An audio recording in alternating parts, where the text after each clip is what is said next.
But I didn't know this, and I was content that Hack had found a way to compel power to produce power and greed. However, when I learned that all the copies of the film had been destroyed, I knew with a certainty that my double-dealing uncle had destroyed them, and I was ready for revenge. My plan was to gain entrance to Power's apartment. It was a little bit contrived. I disguised myself as Heidi, Oblivion perfume and all, and arranged by sending a forged note on Heidi's notepaper and intercepting Power's reply for a rendezvous in the apartment at 6:20 p.m. I took a gun with me and Hack. Had to bring Hack with me. Power, of course, knew that we were coming and had his sharpshooting ally Stu standing by. Or so he thought. He had learned from Heidi that, she did not send the note and turned my plot against me by having Heaves deliver the reply to Denise. To me. So I got the reply, thinking that all was well. Neither Power's plot nor mine went as planned. Heaves was shot dead at my feet just as Power fell over unconscious. Through my quick thinking, and my faithful companion Hack decided that we would certainly be blamed for killing Power and concocted a plan to blame it on Heaves. So we lugged his body down the stairs and out to Power's car, intending to dispose of it later. Returning to Power's apartment, though, we encountered a veritable full fusillade of gunfire, which had already been related by others. After adding our own gunfire to the barrage, I beat a retreat down the back stairs and hastily changed into my own clothes, making a vain attempt to cover the telltale scent of Melissa's favorite perfume. Yeah, Melissa, help yourself Gasoline. more, please. What was that I'll let you number just one? cut yourself more. Number 6. The Jane. No, it was delicious. But Who's number 7? No, thanks. It was lovely. The release of Power and Greed in theaters across the country was to free me, Hack, from the disgrace of my dissolute, drunken existence. The movie made a moral statement against the dehumanizing and base values of Power, and indeed of all Hollywood. Power hated it. He told Hack he would never produce it.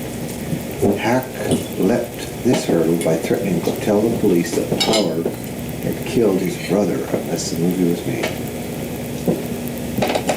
Hack and Denise poured heart and soul into the movie, and when it was destroyed, Hack was devastated.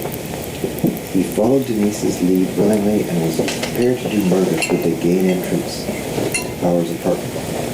Developments related by Denise left him standing, smoking gun in hand, atop the staircase.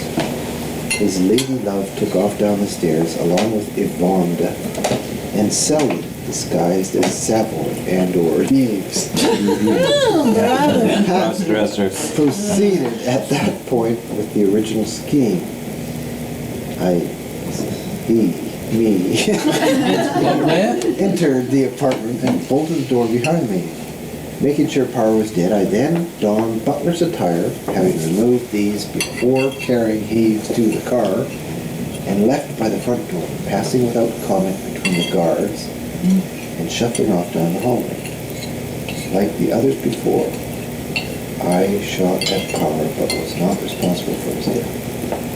The credit belongs to the last of Power's guests and one of his greatest stars. Take it away, I never Kat. would have guessed. Gas? Gassed. Well, shuffle off to Buffalo. Kat murdered both Melissa and Power.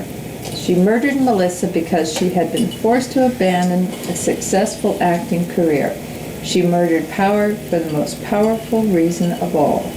He had scorned her. Kat, just an ordinary citizen.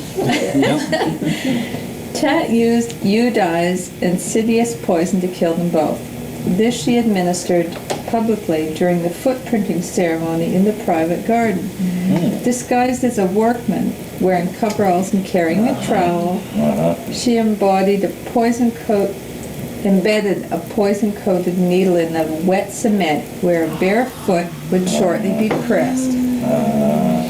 Melissa's eager greediness, taunting, and arrogant manner suggested to Tat the means of enticing her to don Tat's costume for the footprinting ceremony. I don't have no idea, Carol. Yeah. You should talk. Tat feigned drunkenness and sheepishly asked Melissa to help her out. She begged that Melissa keep the deception a secret, knowing how well Melissa would publicize it shortly after the ceremony.